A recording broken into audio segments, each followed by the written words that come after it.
What's up, everyone? Welcome to the Metalcore Nerds podcast, another live edition. Hopefully no audio issues this time. I guess we'll see. Today we are here with Tim and Tanner from Kingsmen, a band from Rhode Island on Sharp Tone Records. But before we get into that, I want to talk about a little announcement about the podcast. So since everything with Black Lives Matter and the unfortunate passing of George Floyd, I've kind of taken a step back and only been doing stuff periodically. But in August, I'm going to start back with the weekly schedule, and I'm going to be rotating it with doing every other week pre-recorded and live episodes like this. So there's going to be no news sections on the pre-recorded because I'm going to be diving deep into the news on episodes like this with some guests. We'll go over the current news topics in pop culture, break it down.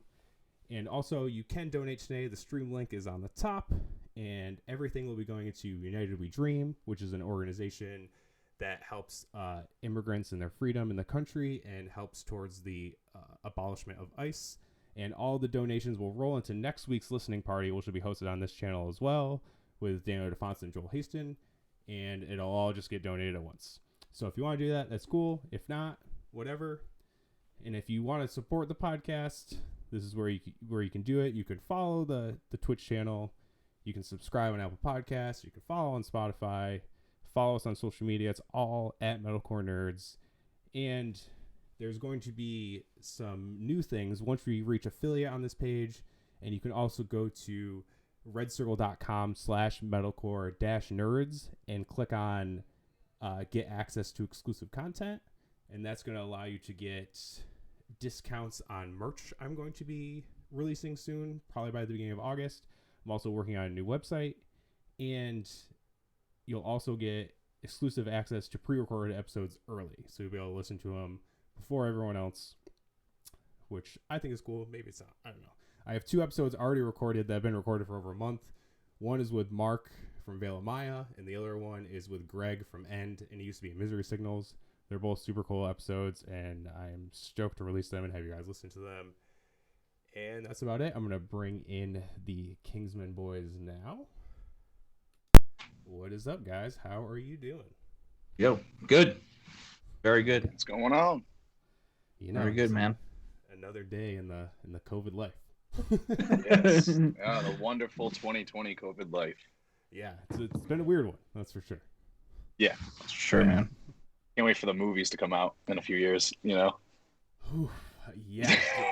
Everything's... So I heard something on the Kevin Smith podcast this week. Pretty crazy. Or maybe it was last week's. Either way.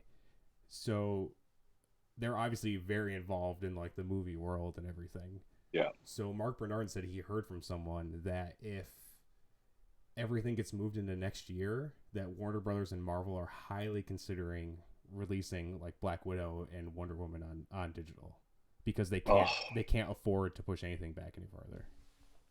Dude, I mean, it's like I don't want to hear that the companies are struggling, but I would love to get my hands on those movies. So that'd be sick. I mean, same. Like I understand the amount of money Marvel or Warner Brothers would lose releasing on home video rather than it being in the movies, but if they were be able to like purchase like a bunch of the other movies for $20 to rent them or whatever, I'm saying buy them in a second. Yeah, you know, I was just talking about that the other day with my girlfriend because I was like, you know, if we went to like the movie theaters, that's $20 easy, at least around here in like Rhode Island, Massachusetts area, just to get in the door, you know, and go see the movie. Never mind all the other snacks and stuff and not being able to stop a film. And I'm very curious to see how cinema evolves from this because I almost feel like it's very enticing to be able to watch a movie for $20 with a family of people if you need, you know what I mean? If you have the ability to anyways, you know, and be able to pause it, be able to do all that fun stuff that you wish you could do in the theater, you know? Yeah, like, it's just interesting. Exactly. Yeah.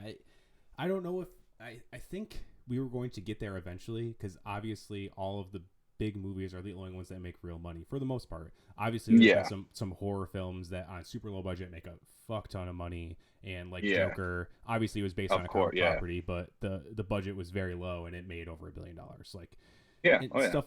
It's usually the tentpole films that make the money, and all these indie movies kind of go unseen. But if they go straight to streaming services or you can rent them, boom, there you go. It might solve the problem.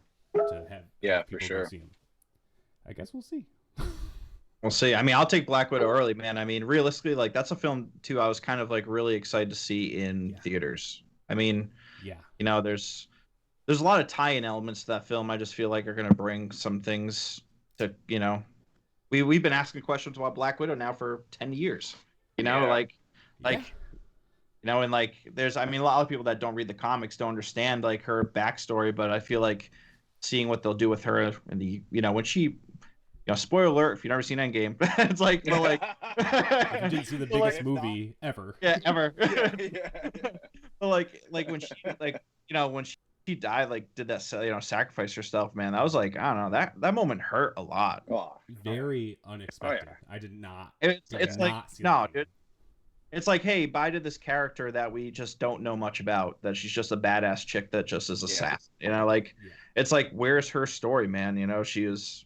I feel like she was an element. You know, I feel like she was always that person that like all the other heroes got to talk to, and in that sense, we all fell in love with her as like a character because like we knew that like they could give her the darker secrets and stuff, and she could take it and give good advice back. Because like you always kind of figure like Black Widow, the way she fights and stuff. Girl's got to come from some kind of crazy shit, you know what I mean? Like some dark backstory, you know, and been waiting to see what the MCU is going to do with it for so long, you know. But one thing I do want to just say is I love going to the theaters. Like, don't get me wrong, you know what I'm saying? I'm just saying I wonder what's going to happen. Yeah, absolutely, too. You know what I mean? As long as there's nobody talking. If there's somebody's talking, we got problems. But that's very fair. That's very, very fair. Yeah, I love going to movies. It's one of the things me and my wife Sam, it's like our favorite thing to do is go to the movies. We see so many movies in theaters. I think that's why we've been so obsessed with just watching movies at home because there's not much else to do. We go and try to go on hikes and bike rides and stuff and then watch movies. What else are we gonna do? Right, yeah. Yeah, man, like as it's pretty exciting. Like, you know, on Disney Plus, they just released like that series, like the Marvel universe, and like how they're extending so far into it, you know. And it's like there's so many stories and beyond that they're going into, but there's so many stories like behind that I also want to see, you know. Like it's we're just I feel like they're on the right route. Like the She-Hulk announcement was huge, like, you know, like I just want to see the Eternals, baby. Dude, the Eternals. Nuts. That cast is insane. Like, you're like, oh, who is left for Marvel to even cast? And then it's like, oh, here's the Eternals cast. Yeah. Okay. Oh, okay. Caught me. All right. Cool. Yeah. They get a sick like plot, like definitely sick on their a lot of stuff on their plate coming up. I mean, you know, and I really don't think they can really do us any wrong. You know, I mean, they haven't yet, so it's like they definitely have not. And that's what I'm hoping. This Black Widow movie took some risks because they can afford to take risks. I mean, obviously, Infinity War and Endgame were insanely ambitious and everything, but I'm really hoping with Black Widow, it's not just like the other origin movies, and they really do something super different and crazy because they can. People are going no matter what. It doesn't matter. It could be it could be called whatever, and if it has the MCU name attached to it, people are going. You know, like it does not. Yeah. I'm hoping like it definitely gets like, I mean, I know that like a lot of like the more earlier MCU films were like leaning more towards, you know, they're kind of like kid generated, you know, like the Iron Man, like the Avengers, and then like the stuff started getting like darker and darker and darker, you know, and like more like I'm kind of hoping like even going into like the new Doctor Strange, like it just, you know, it just gets brutal, it gets ugly, it gets disgusting, you know, like, you know, and we finally realized that, hey, you know, the Earth cracked open at the beginning of Endgame because fucking vampires were flying out of the ocean, you know, like it's like, you know, like the whole tie-in with everything, man, like it's very well done, and I just think it's just gonna get super dark and eerie, and you know, I think the new Doctor Strange is gonna be rated R, right? Didn't they talk about that? No, I think that's confirmed now. I don't think so. I know Scott Derrickson, when they first announced it, said it was going to be more horror leaning, but he's not with it anymore. He left as director for creative differences or whatever. But they have Sam Raimi coming in directing, which is crazy. From Evil Dead, right? And the Evil Dead. Yeah. Which in my opinion, I loved. Right, man. I'm a huge fan. I did a almost 3 hour long episode with Austin from Ghostkey about it.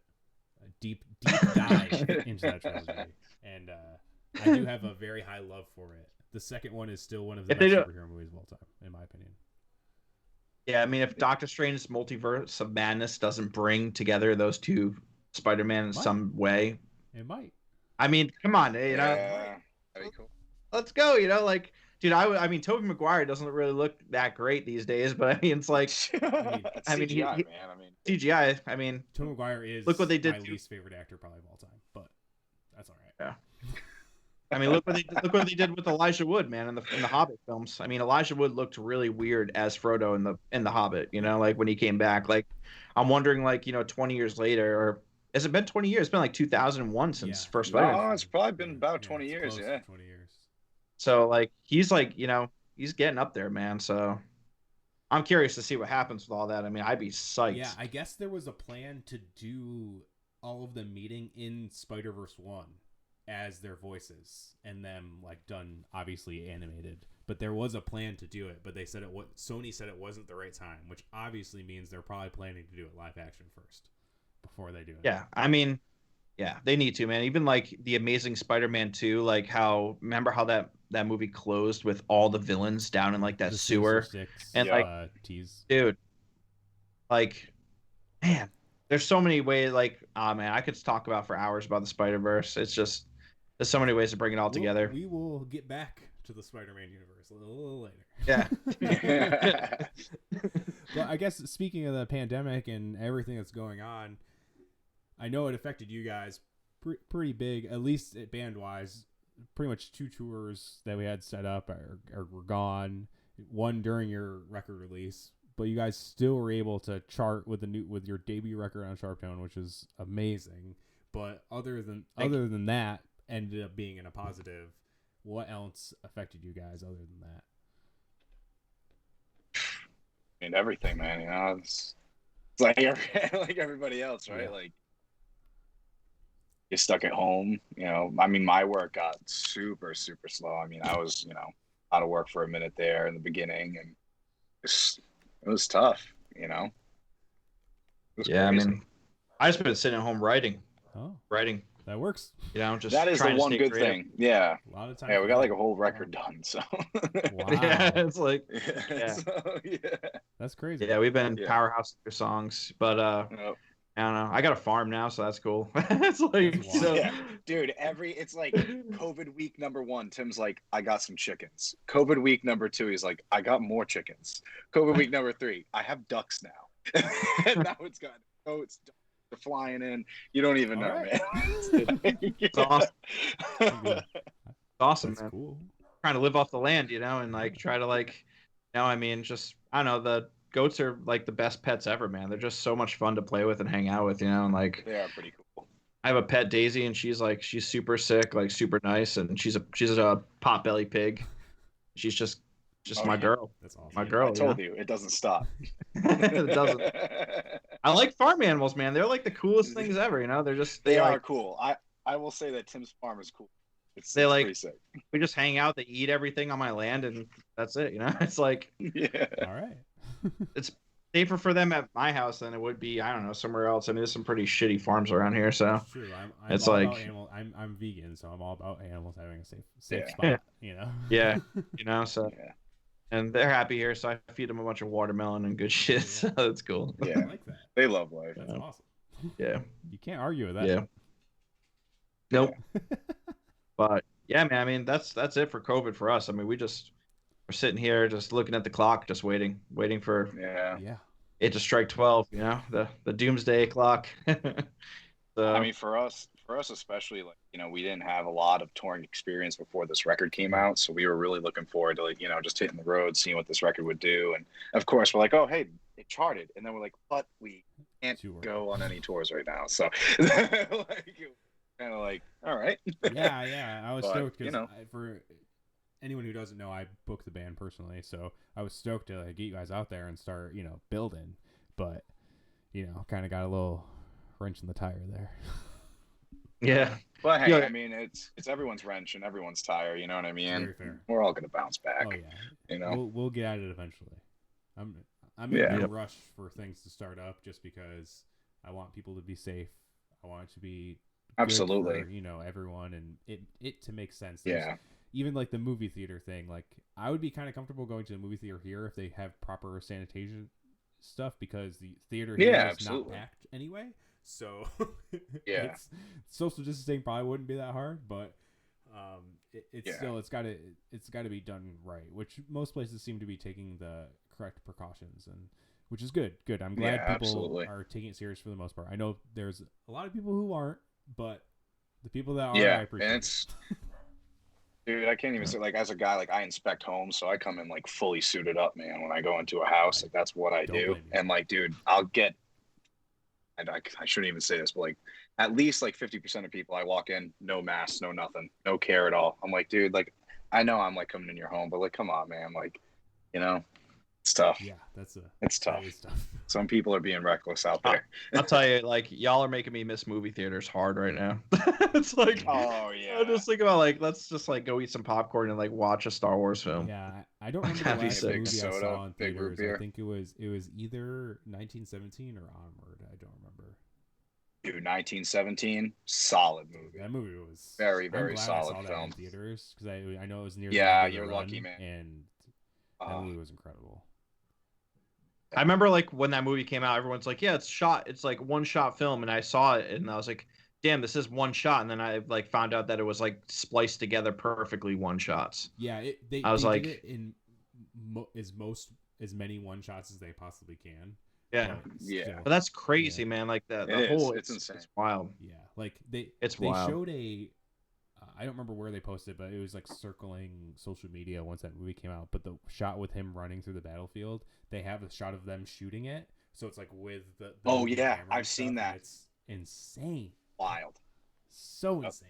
Yeah, wild. Yeah, that movie was awesome. Great film. Yeah, I think Star Wars was probably the last one I saw, to be honest with you. In December when we went, me and Tanner went. I saw that twice in theaters. Is that the last time I went to the theater? Oh yeah, that's right. Yeah. When we all went to see Star Wars, yeah, I think that was it, man. It might have been Onward, because Onward was only in theaters for like a month, and then everything closed down. Yeah, I watched Onward on Disney Plus. I love that movie. It was good. I liked it. It was really good. Yeah, such a good film. Such a good film. Tom Holland and Chris Pratt in a magical animated world, I know. I'm hoping they really do a sequel to that film, because I thought it was a great basis for a great Disney franchise. Yeah. I mean, or animation franchise. Like it was great. Yeah, that could be. It was good. Could be really good. I hope they do that. Now that you say it. Me too. So me as well. Let's get on to the first news topic. So Seth Rogen, which I kind of realized this but didn't, but he has a production company. Because he produces, we'll talk about later, but he produces The Boys, and his production company is producing a reboot of the Teenage Mutant Ninja Turtles. It's going to be CGI animated, and I'm pretty stoked for this. I loved Teenage Mutant Ninja Turtles when I was a kid, the OG movies, the animated series. I had like all the toys when I was a kid, so I'm stoked. Same, dude. Same. I didn't hate the last ones, even though the CGI turtles looked really weird, but I didn't hate them as much. Maybe because Stephen Amell was Casey Jones, so I like that. But yeah, but yeah, I mean, what's? Are you guys stoked for the reboot? I just want to, before you say anything, I just want to tell you how stoked we are. First time we ever went to the New York City as a band, we went to, what was the pizzeria called? I forget what it's called, but it's the pizzeria from. Yeah, we went to Ray's Pizza. Ray's Pizza. Yeah, that's like the first. I tell you, like. We took the subway in, and that's the first place we went. We're like, we gotta go get some pizza from the Teenage Mutant Ninja Turtles place. It wasn't as good. It wasn't as good, but it wasn't bad. I mean, I don't know. It was all right. Like, I mean, come on, let's be real. Like, when you saw the first movie, like the first scene, you see the people eating the pizza. Like, come on, dude. It didn't do that, unfortunately. No. I was a little bummed, but like, we were excited. I'm definitely curious to see, like, I mean, I would love to see, obviously, like the Jim Henson team do like a live action film, but like, I'm curious to see how good the CGI. I wasn't a big fan of. It was Michael Bay that did the other ones, right? Yeah, right. Yeah. I wasn't like the hugest fan about his Transformer approach to the films. Yeah, a lot of like camera flares. Yeah. Like I was like, this is like random a Transformer. Explosions. Yeah, random explosions. Like just everything's exploding. Pop. But you know, I'm definitely curious to see where you, because I mean, I think Seth Rogen's hilarious. Yeah. So like, Yeah. you know, so like, you know, Absolutely. I feel like, and he's like kind of around that age to where he probably appreciated the original films. Probably, Oh, 100%. You know, so he probably is like, damn, like I could really knock this out of the park and really bring the fans in for this one. Definitely. Yeah. Very fair and probably Yeah. true. I learned something this week about the origin of the Ninja Turtles, and the ooze that transforms them apparently is the same ooze that blinds Daredevil. Really? What? Yes, and it's crazy because it's not a Marvel property. Obviously, it was kind of owned by it's owned by Nickelodeon now, because Nickelodeon through Paramount is distributing this movie, and they did the last movies, I believe, too. And they did another animated series a few years ago as well. But didn't Marvel team up with TMNT to do a comic like I'm pretty sure there's a couple comic issues that came out where like the turtles appeared like with heroes. It's DC because there's a big Batman Teenage Mutant Turtle run. Yeah. That's a Batman DC. That's what it was. Okay. Yeah, because DC Universe or not DC. Was it that game that they just released? Not just released, but what is it called? Injustice? Thank you. Injustice 2, you can have. I actually have them. You can play all the different Ninja Turtles in that. It's pretty sick. That's pretty cool. Yeah. I bought that game. It was way too hard for me, and I returned it in like a week. Yeah, it's tough. I love hard. games like that, man. I've always been like a big arcade, like arcade kid growing up and stuff, and like playing fighting games. Like that's my stuff. That's my jam. I used to love Mortal Kombat, and I don't know how I was good at them. I don't know if they got harder through the years. I was even trying to play Mortal Kombat on my Switch, and I was like, I can't do this. Why? I just play story games. I played Jedi Fallen Order and like The Last of Us. And stuff like that. That game was phenomenal, dude. Jedi Fallen Order. Love that game. Well, I 100%. That game's hard too. I love that game. Yeah, but dude, I just played. I played the other day. I was at the Toyville and I bought Turtles. Remember Turtles Street Fighter? Dude, I saw SNES. Oh. Like when you actually like to fight with like the different like lizards and stuff from like I don't know. They created I think they created these characters for Turtles like separately for that video game for Super Nintendo. There's like Turtles Fighter. But I got that, and then I got Turtles in Time, which is like the greatest arcade game ever. Like dude, I have it original. So we were in New York City and we found this game store, and I walked in, I saw it in a box, never opened, like original SNES game, you know?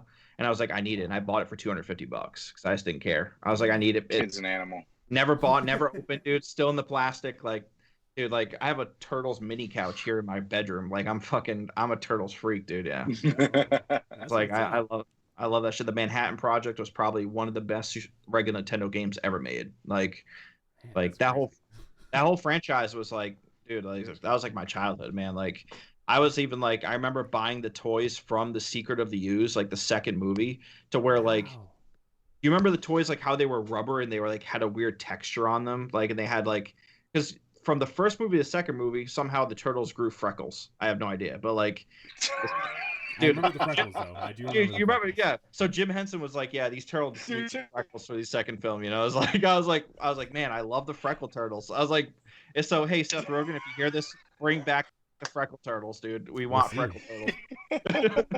I'm sure Seth Rogen loves my podcast and listens to it. Yeah, dude. Just, as long as if he does a Batman movie, just don't put any nipples on Batman's suit, then we'll be okay. So. Okay. One thing I'm gonna say that obviously the director of those two movies passed away recently, so rest in peace to that guy. But Batman and Robin is a really good comedy, even though it's not supposed to be. It's a very good comedy, but absolutely, dude. You gotta admit, I was just watching that the other day. the Calvin Klein sexual nipple shots at the beginning of that film just creep me the fuck. Yeah, the butt, dude. Like, yeah, yo, dude. I mean, but when Alicia Silverstone hit the screen and we saw the butt, we were all about it. I mean, I was like, yep, absolutely, hell yeah. I was like, yes, like, give us more of, secret cousin from a different country who is related to Alfred, but not related to Alfred. Yeah. Dude, most confusing storyline of any Batman movie ever created. There is a 2.5 hour cut of Batman Forever that hasn't been released ever, I learned a lot in the last. And so Kevin Smith and Mark Bernard have a podcast called Fat Man Beyond. It's amazing. If you're a nerd, listen to that shit. But what's up, Joel? Joel's in the chat. But What up? there is a 2.5 hour cut that's supposed to be way darker because when cause obviously the dude did like Lost Boys and shit like that. So like the dude is a good fucking director. Yeah. And it's a darker version, and apparently they might be releasing it. I'm guessing it would go on HBO Max, but I guess they're calling it, if people want to see it, you're supposed to hashtag release the 20,000th cut, because apparently in an interview he claimed that he slept with over 20,000 people in his life. What the fuck? That guy's awesome. What? Yeah. So, but does he have Gene Simmons beat though? Like, what is Gene Simmons' record? You know, I don't know, but I'm sure he's up there. Yeah, it's probably up there. I mean, like they did the math, and if he had sex with someone and they like guesstimated it for like 40 years or 50 years or something, he would have to sleep with someone every day, but take like one day off a week throughout the year. sounds doable. Sounds doable. I don't know. Sounds like a restaurant job. It's like, you know, like, guy's a sexual Working chef. 9 to 9 every A sexual chef. Oh shit. But That's weirdly tying back to the Ninja Turtles thing with Daredevil. Also, like, they're called the foot, and in Daredevil they're called the hand. Oh, Yeah. dude. His mentor is called you went down Stick. the rabbit hole. His mentor is called Stick. Theirs is Splinter. That's I mean, wow. You know? Dude, did Splinter come from Stick, maybe? Maybe. If they ever tie Yeah. them together, they won't, because they're not until Disney buys Nickelodeon or something, which is possible, I guess. Which will happen. That's like gonna happen in like 2 months. I mean, I'm welcoming our mouse overlords. So Yeah, I'm here for it. So, I'm a Disney shill, as they say, I guess. Yeah, I loved it. Dude, what they did with Mandalorian, man. Oh, listen, that was just Give Jon Favreau and Dave filthy. Filoni the keys to the Star Wars castle, Dude. and let them go. yes. Give them everything they need. Like seriously, man, that was Have phenomenal. you been keeping up with Hey, the so announcements what's- for season 2? Because they are nuts. Yes. Yeah. October, right? October. Yeah, it's all done. But dude, like, it's been done. Another thing, They were just done give with it to us season now. 2 while season 1 was I coming know. out. It's fucked. dude. Like, another thing is, like, have you seen this whole thing bouncing around the internet about George Lucas doing a new Star Wars like saga? No, What? I So- don't believe. Yeah, it. apparently, like, he might do something like digging deeper into the Force, which like the actual origins of the God, Force, I hope because That because shit. this I could don't be know some if that would bullshit be that I sick. saw on the internet. Yeah, but like his trilogy got denied when he sold Star Wars. They're like, nah, Yep. this is crap. Like, we're gonna Yeah, let 'cause it our was all, you know like, so- midichlorian And then they nonsense. ruin it. yeah, it was all like cool shit that we all want to actually see, you know, and like. So, like, I don't know. I saw some article the other day, and I was thinking about this podcast before I came on. I was like, man, maybe these other nerds know, like, like what if this is actually real or not? You know, It's so It's weird like, because the only thing I've seen about everything is either news about the new series, and then obviously Taika Waititi is set to direct a movie, which is confirmed, and then Kevin Feige is That's supposed to cool. produce a movie, which could be different, could be the same. Ryan Johnson apparently still has a movie, but I love The Last Jedi, but you know, the Star Wars fandom is the most disgusting fandom of all fucking time, and Oh, it's there's awful. no way, Like- if they go Ryan Johnson's new Star Wars movie, everyone would be pissed. So they should just stay the fuck away from that at all. the I mean, issue is, like, Ryan Johnson, like, I feel like The Last Jedi, it's weird. I'm so 50-50 about it. It was an awesome war movie. Like, think about war Yeah. movies, right? Yeah. It's like, you know, here's Yeah. one thing, and it's one like battle. one big battle. Yeah. You know? I mean, like, yeah, I agree. that was cool, but like I like feel The Force Awakens. Force Awakens was I like great. Skywalker. I dude, and you know what? A lot of people hate Han Solo or the Solo movie, but I love that movie. Movie was I thought- fun. I that was really good. did. I didn't think it was I bad. thought it was sick. I thought it was a fun movie. Yeah, I thought it was The only like, dude, thing- like, you know, give me more. The you only know? thing that bummed me out about that movie is that the Darth Maul thing got ruined for me on Twitter. Someone just posted about it, and I was like, Damn, that Oh, sucked. before you saw it. yes. So Yeah, so it came up, and I was like, man, that would have been cool if I was surprised. yeah, yeah. I hate that, dude. Oh, crazy Yeah. thing about Force Awakens 2 also got ruined for me. So Oh, Such a that's bummer. rough. So I still loved the movie, so whatever. And it's still, the moment still hit me emotionally because obviously I grew up with the OG Star Wars. But so for a while, Sam and I would not go to opening weekend, and obviously that was the first Star Wars in over a decade or whatever it was at the time. So we knew it would be crazy. So we're like, we're gonna wait. We'll wait a couple weeks, then we'll go see it. Cause that's when we lived in Syracuse, and that mall in Syracuse is ginormous. It's a destination mall. It's one of the biggest malls in America. So all released. I mean, we don't care now. We'll go to, if it's a Marvel movie, we're going opening night. We don't give a fuck. But Yeah. So we waited a couple weeks. I went to a wrestling show, like a local wrestling show. A dude comes out during his entrance, takes a sign from a fan, shows the sign, and it says Han Solo dies. So I did, what a douche, dude. So I What didn't the know fuck, dude? how he died, but I knew he died before I saw the movie.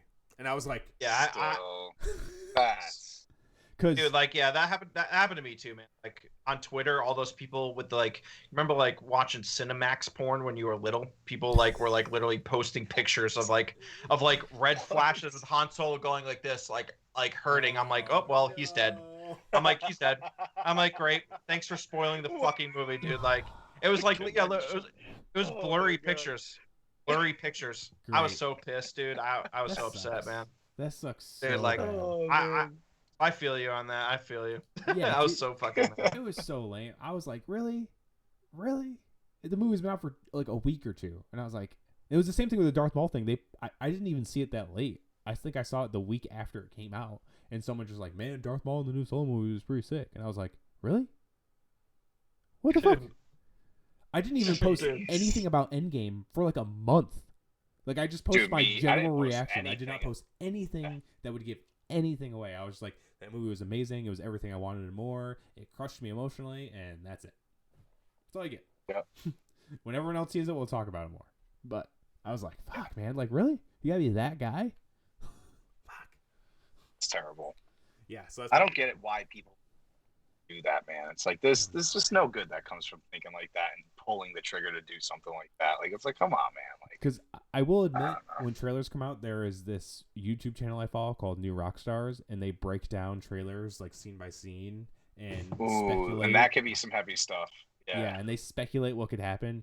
Usually they're wrong. Sometimes they're in the right direction, but even like I'll listen to podcasts. They're like, "Oh, what do you think Infinity War is gonna be about? Oh, what do you think Endgame's gonna be about?" And no one had any like. They were like, "I could say this, but am I gonna be right?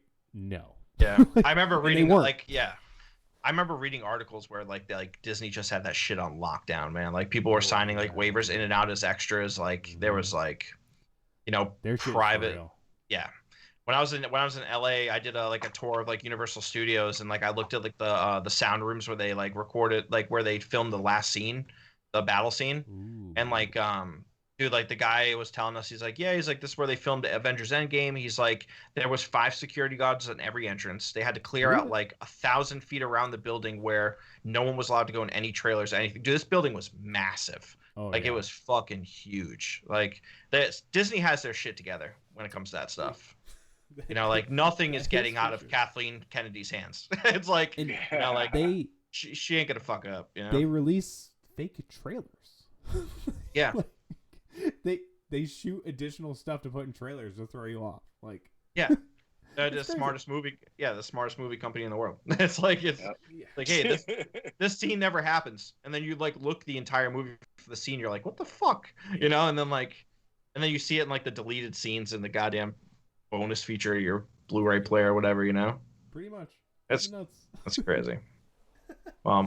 Kudos to Kathleen Kennedy for just. Well, I guess Kevin Feige. Kathleen Kennedy's Yeah, Star Kevin Wars. Feige. She's kind of hated by most people. Has she moved away from like Disney stuff too? She's the like CEO or CFO of Lucasfilm. She's supposed to be the Kevin Feige, but she's obviously very bad at planning. Obviously. I mean, I love the sequel trilogy mostly because the characters I think are more well done than any other Star Wars trilogy, in my opinion. But the story could have been done way better because obviously they did not have a plan from the first one to the third one, which obviously was a problem because things could have been done better. I still love the movies. That's you gotta wonder if like Disney properties like between like the MCU and Star Wars, like why these people don't talk. Like, hey, what are you doing? You know, how are like, you know, like, you know, why does Feige not talk to Kennedy and be like, hey, like, just let you know, Marvel did this and it worked out great, and then like Star Wars just comes out all fucked up in like some sort of manner. Now, obviously, because Kevin Feige is supposed to be producing a movie, and Taika Waititi, even in them announcing him as a director, obviously people were stoked. So excited. He's such a Dude, everyone loves Taika Jojo Waititi. Rabbit. Yeah, the movie was amazing, and he did amazing. He did the finale of Mandalorian, and that episode was incredible. So unbelievable. So I think people are, because especially seeing him in something that was mostly beloved by Star Wars fans, like, oh, he proved that he can do it. So boom, him getting a movie, I'm down. Let's do it. You know what I always think about in The Mandalorian is like the scene of the stormtroopers when they're like holding, you know, the child, obviously.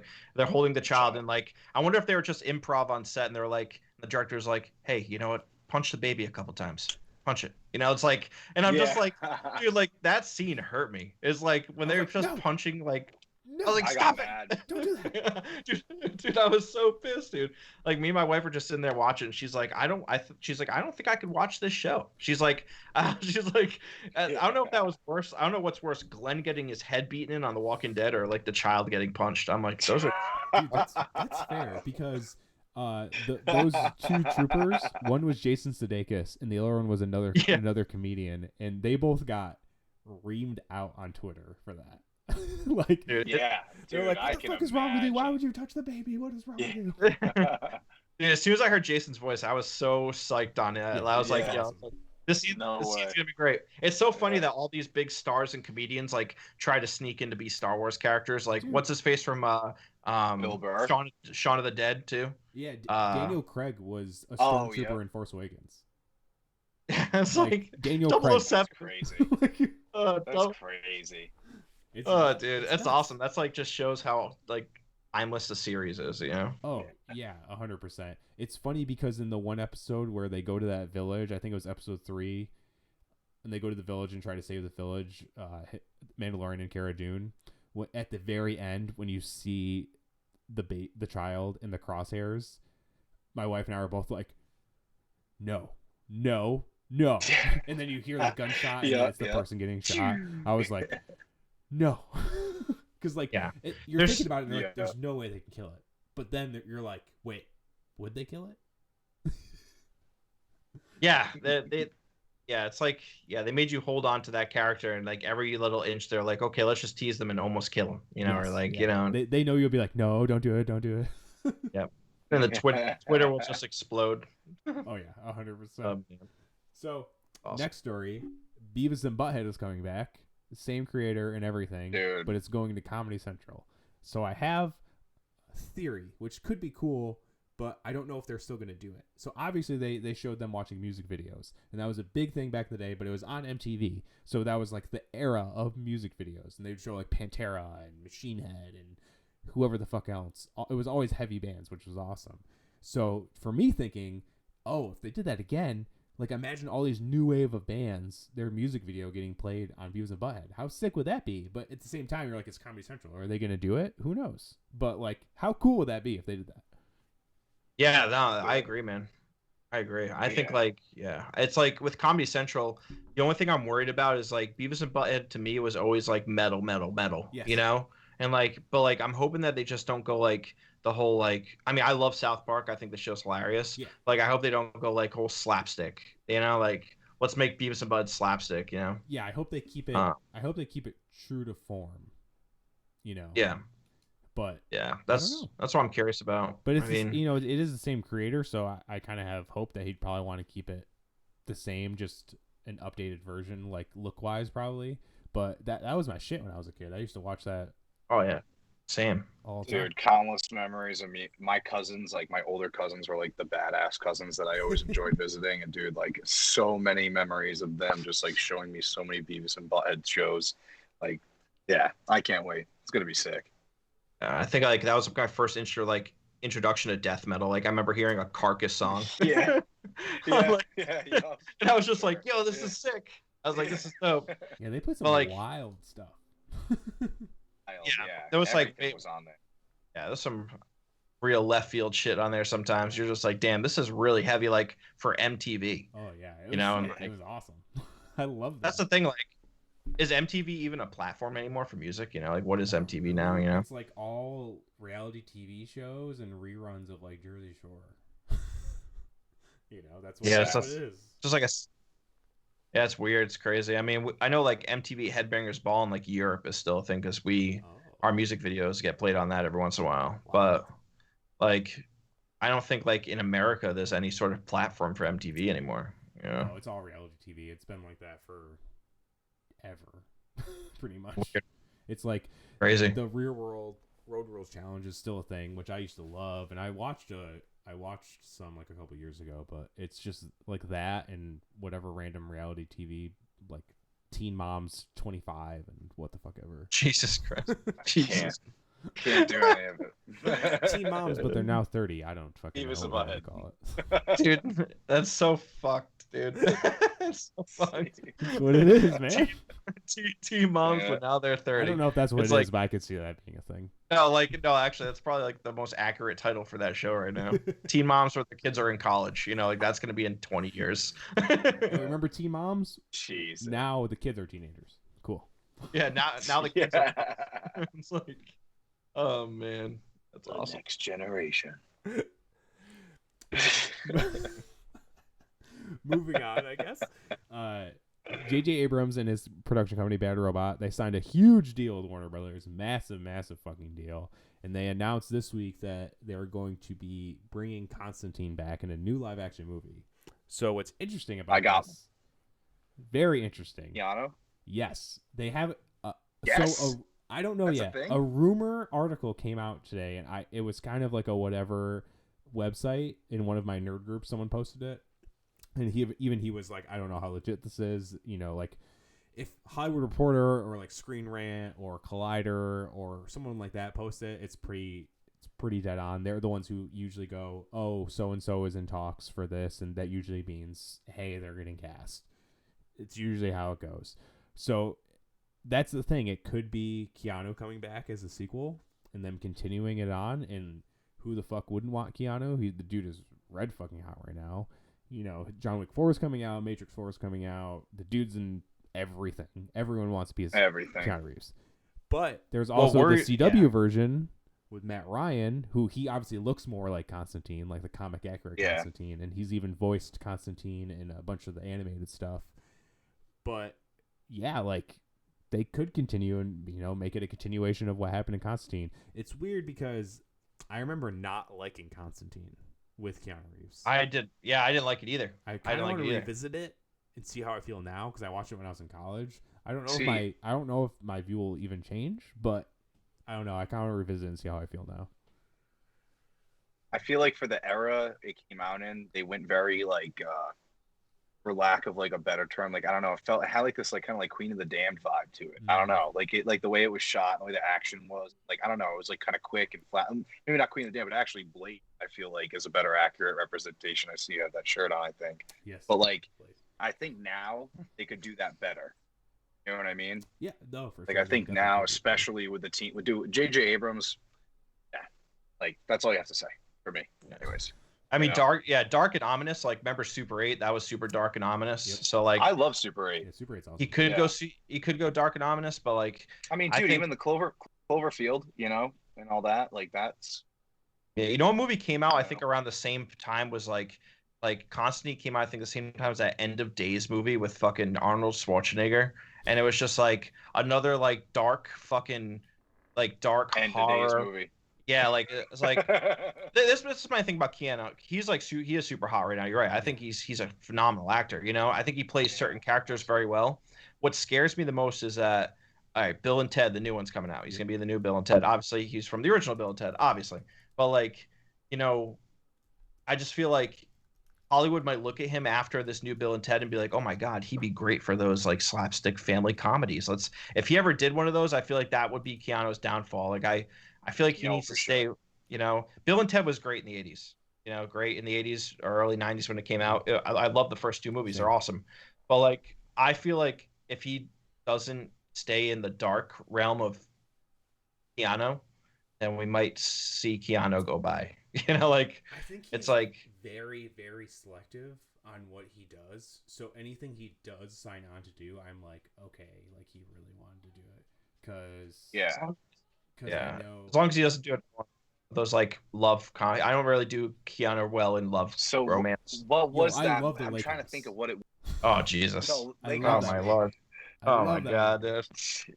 I love it. No, what was that movie that he was in? It was a Netflix original He that was came out in maybe like a few Can months You Be ago. My or Always Be My Maybe. Yeah, dude, Yeah. he was fantastic in Yeah, that. I because can't. he was Keanu Dude, he Reeves in it. was, man. I mean, yeah, it was. He played You guys himself. Perfect. You guys Yeah, are yeah, he fools. played himself exactly. Yeah. How do I end this call Have you right now? seen How that? you guys are Dude. fools. No, have you on, seen man. You it? gotta No, see he literally that. plays himself. Yeah. He plays Dude, Keanu yeah. Reeves in it. Yeah, Yo, he does. He plays Keanu. Like, yeah, exactly. Yeah. Like, it's not. I just His can't. name is Keanu Reeves in the movie. I can't take sexy, hot romance Keanu. It's like I guess he's not like that. It's He's just John like Wick. weird No. Keanu Reeves in it. That's Yeah, it's he's awesome. a weird John Wick looking Keanu Reeves. It's really funny, man. You gotta check it out. That movie's good. He's just so serious Keanu in the middle of a rom-com. It's incredible. Yeah. I love Yeah, it. yeah, I know it was. It was fantastic. maybe I just like remember Speed, how bad his romance scenes were. Like it's like, and he's just hey, I love he's you. Not the best multifaceted actor. Yo, that was but he's a great John Wick. something years ago. And he's a great Neo, right? I know, yeah, like yeah. yeah. Him and Trinity He is in did have literally some. two of the best action franchises of all time.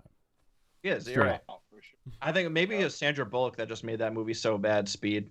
That could have been it. Maybe. It's like People have been talking about what if they did a Speed I 3 can agree. and brought them all back.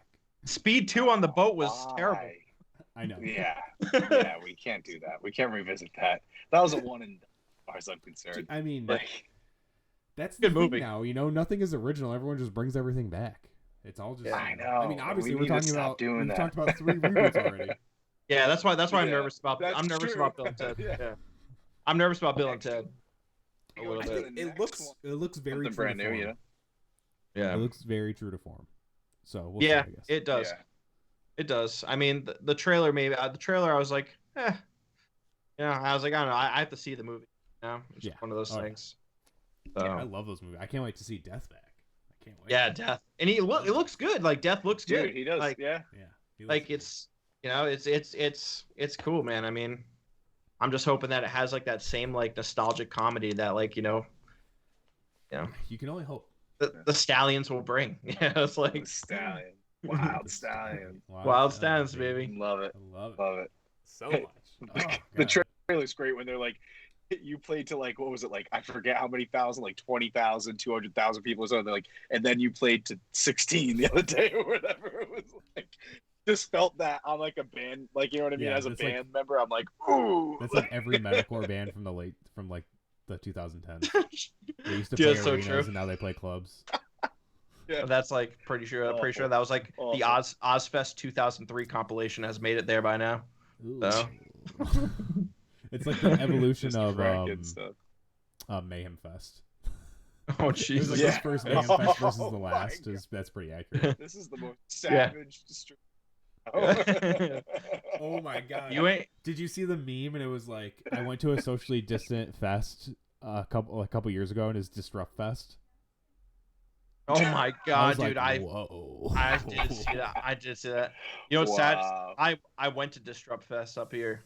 I went to it, and it was a So- little rough, man. I was going to go only because obviously they were handing out so many comps for it, and I like a bunch of the bands on it. But I was gonna go, but it was the same day Spider-Man: Far From Home came out, and I was like, I'd rather go watch something I know I'll enjoy rather than something that's probably gonna be very depressing.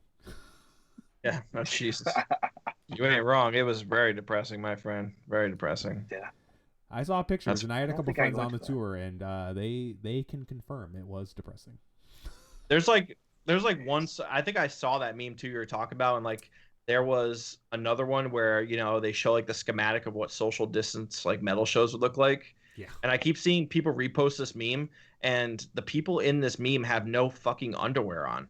So I just keep, I keep commenting on all these posts like, yo, fuck social distancing. Why do these people have underwear on? I'm like, look at this meme. It's like literally a bunch of little alien people in a meme doing social distancing. I'm like, this is the weirdest meme I've ever seen in my life. And I'm like, we gotta put our pants on for shows. You went too far into the internet that day. Yeah, you got into the deep dark hole of the internet. There. Deep. Sometimes Yeah, it was I the keep same day. showing my wife's things, and she's like, "Your internet's too dark. You need to stop right now." And I'm like, That's Yeah, you're going. Oh man. But yeah, that's awesome. So, Oh man. getting to the tail end of this, I guess. But so the boys, they released a new trailer today too. But last week they released it was a sneak peek. It was the first 3 minutes of episode 1, and then they did another like little clip out from, I'm guessing, probably episode 1 too. But have you guys watched season 1 of The Boys? Before you answer that, if anyone doesn't know what The Boys is, it's based on an indie comic, obviously called The Boys, and it's basically what superheroes would be if they were actually in the world. So they are owned by a huge corporation, and there's a group of them called the Seven, and they are like basically the Avengers, but this whole corporation is trying to make them part of the military. It's all super fucked up, and then this group forms called the Boys, who see the fucked up nature of the superheroes because they're really actually pieces of shit. Like, so the main guy, Homelander, is pretty much Superman if he was real and a fucking psychopath.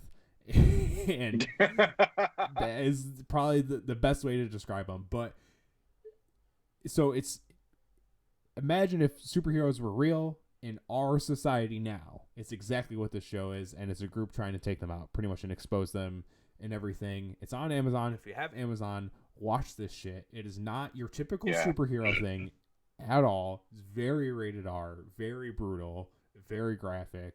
I fucking love it. It was one of the best series to come out of last year, and the new season comes out in September 4th to be exact.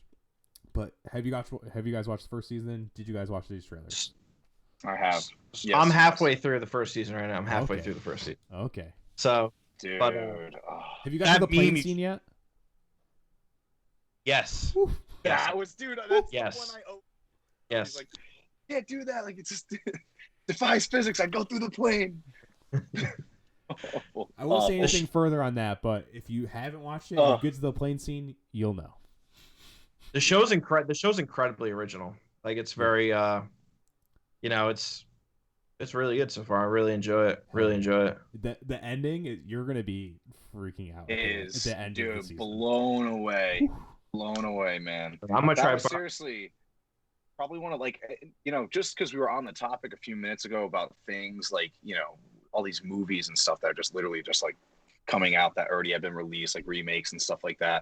What a nice breath of fresh air with The Boys. I feel like, you know what I mean? Like, that is just, it was phenomenal. It goes in my, like, I don't know, man, for like probably top 10 of shows I'd say so far. Dude, the season 1 was just perfect. Watchmen and The Boys were my 2 favorite shows from last year, and I watched a lot. So I'm actually, dude, I'm on episode 9 of Watchmen. That's what I'm doing after this. So, yeah. Oh yeah. Yeah, Watchmen's wait. Phenomenal show. Absolutely phenomenal. Cannot really wait, man. Yeah, dude, I've been addicted to that.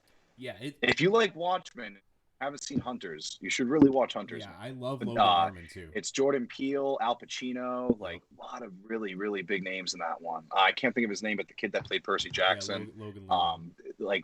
Yes, dude, fantastic cast. That dude's gonna get really good in like the MCU or DC soon. He has. Oh, for sure, has to. He's so good. He already proved his worth with it. Again, like, I like that corny stuff sometimes, and I didn't when growing up when Percy Jackson came out, I was like, I don't know. I thought it was like I love the first one. I was like, the first 2 movies are awesome. I think they're great. I think the problem with those is like the same problem with a lot of books that are adapted into movies, is that they squeeze too much in a movie. And that's usually Apparently, there's rumors of that, or no, not rumors. It's confirmed. They're doing Disney Plus series of Percy Jackson, like a reboot of it. Oh no shit! Yeah. Oh, that's cool. So that'll probably be better. Books, and also books are usually better in TV format. That's just how. Yeah, and I feel like around when Percy Jackson came out, you had Clash of the Titans coming out at the same time, so it was a little overload of like Greek, like fantasy, like kind of like old lore type stuff. Yeah. I remember like Disney was doing Disney had a vibe for like a year or two. Like, remember The Sorcerer's Apprentice? Oh yeah. And I remember that movie. Like, I feel like those movies all came out around that time, and like they like have like that same vibe to them. Yeah. You know, like because Yeah. Percy Jackson was Fox when it came out, right? They were with Fox. That's a Fox property. Actually, it might be. I really don't know. Not sure actually. It would make sense. I think it is. Fox now. Yeah, exactly. Yeah, so that's why it's there. Yeah. But yeah, like those kind of like movies all had like a I don't know the same vibe, but yeah, it was cool. What about Batgirl? That's not coming back, right? Wait, what was that? The Batwoman? movie with Batwoman. Sorry, with the that show that got canceled, didn't it? No, just Ruby Rose No. left. That's it. Ruby Rose left. So I actually I season 2, they're gonna get rid of her character, maybe kill her off or whatever, and then a new Batwoman that's a completely different person is gonna step in. They posted this weird graphic, and it was the girl from Stargirl, and it had like the face split, and it was her as Stargirl and her as Batwoman. So I don't know if they're gonna make her like a weird alternate world where she's the same person but plays someone else, because obviously, especially with Crisis on Infinite Earths, they have locked down that anything is possible, and which is smart because they kind of got ahead of Marvel a little bit in that regard. We're like, oh yeah, everything is fucking connected. DC Universe shows, Arrowverse shows, the movies, like it's all, we're all connected. Multiverse, man. Woo. Yeah. DC has their shit together when it comes to shows, 100%. Yeah. You know, Marvel definitely. You know, I was hyped like when Iron Fist came out, Luke Cage. Like I was like, okay, let's go, Marvel. We're picking up steam. Let's go. And then they're like, okay, now we're gonna do season 2 of Luke Cage and Iron Fist. And I was like, okay, Marvel, you step back a little bit, but like let's figure things out now. You know, like there's like certain elements of things that didn't connect for me for some reason. The problem with those is that they were always a separate world. People were hoping which I never connect eventually, which I'm hoping they do now, because the rights to Daredevil go back to Disney in November, and everything else kind of slowly starts going back to Disney. So I'm hoping somehow they can take these characters, like Vincent D'Onofrio as Kingpin. Dude is fucking flawless. Take him, bring him in the fucking MCU, because that dude is perfect as Kingpin. Bring Charlie Cox as Matt Murdock as Daredevil. Bring him back. Bring John Bernthal as Punisher, because that dude is fucking Punisher. Straight the fuck up. Yep. You know, like bring these people back, because the thing, and bring them into the MCU. Give them Disney Plus series. Give them. It might not be as dark as they were, but they can still get violent. I mean, dude, look at Endgame. They had Falcon killing monsters with his wings, and Spider-Man going in instant kill mode, and Ronin slitting people's throats. Like, they can get violent. They're not going to go crazy, but they can be violent. Everyone's like, oh, PG-13, they can't go as dark. And it's like, I mean, in Infinity War, they killed half of everyone. Like, it's pretty dark. Yeah. I feel like, the biggest thing, like, opening up the universe, pushing these characters, especially like with the, Doc Strange's Multiverse of Madness, like, I feel like it's moving in the way where it's like, we have all these people with special powers now, so let's try to figure out how to create alternate everything, and look at the whole rumor of Robert playing Iron Man again or coming back. That's not gonna, if they do that, man. I mean, I don't know. I mean, back is I can see them throwing him in a scene in Black Widow to make people cry, because it will. Especially me, I will cry if I see Robert Downey Jr. in that movie. Or 2, he comes back as like an AI, which he has in the comics. Tony Stark's coming back as an AI, or he comes back in like hologram messages, like we saw in Endgame, stuff like that. Yeah, like that flashback. I'm okay with, but him coming back is the wrong fucking move, and I think they know that, because they have now finally established that there's stakes. Because the big thing about Marvel for a while were like, oh, the people who die are the villains. They're in for one movie, they die. But now, especially with the multiverse, they can bring people back. They can make everything else that wasn't canon. They can make the old X-Men canon while bringing in the new X-Men. They can make the old Fantastic Fours canon for whatever reason if they want to. They can make Spider-Man canon. They can do whatever the fuck they want. They can, like exactly what we're talking about. They can bring the Netflix people in, and it can all be explained because there's a multiverse. Yeah. And hopefully, I'm thinking it all culminates in Secret Wars, which ends up being all the multiverses crashing into one. We'll see. That's 10 years down the road, but I'm hopeful.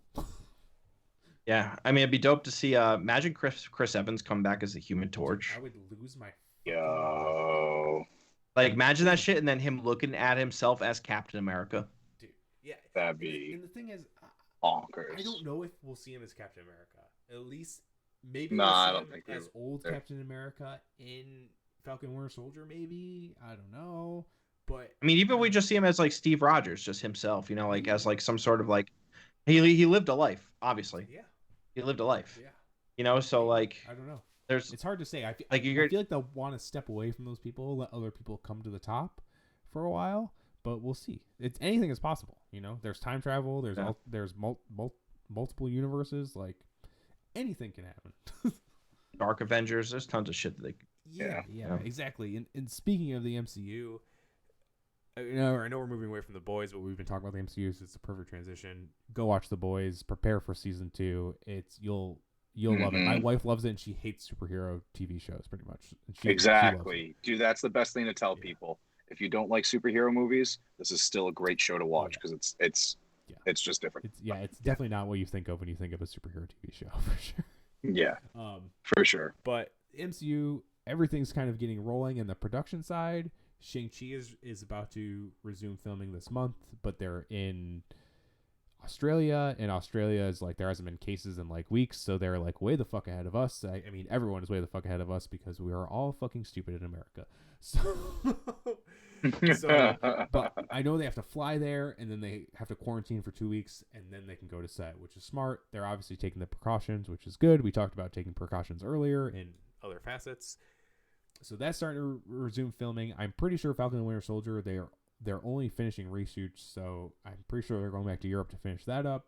That was supposed to come in August, but with Black Widow getting pushed back, I don't know if Black Widow needed to come out first before Falcon and Winter Soldier. They have not made that clear, and obviously they won't until you watch it. And they haven't announced anything of anything getting pushed back because they've said that WandaVision goes right into Doctor Strange, but now Doctor Strange is pushed back to 2021 and everything, so we don't know what's up with the Disney Plus shows, so they haven't made an announcement on it. But things are getting rolling again. Like I said, I heard from Mark Bernardin on the Fat Man Beyond that there's a possibility of stuff getting released on digital. I know it'd be a big blow to them, but they can't push things off forever. I mean, they were supposed to take a 6 month or over 6 month break. Obviously, Black Widow was supposed to come out in March, and it is now July, and it's supposed to come out in November. But pretty much everyone's saying that everything is going to get pushed back to next year when it comes to movies. I know a lot of stuff got pushed to August, but everyone's pretty much saying, I don't think it's going to happen, which probably fucking not, because it's the same thing with big shows. Why are you going to put on a big tour if you can only do half capacity? Same thing with these big movies. Why are you going to put on a movie when you can only do half capacity?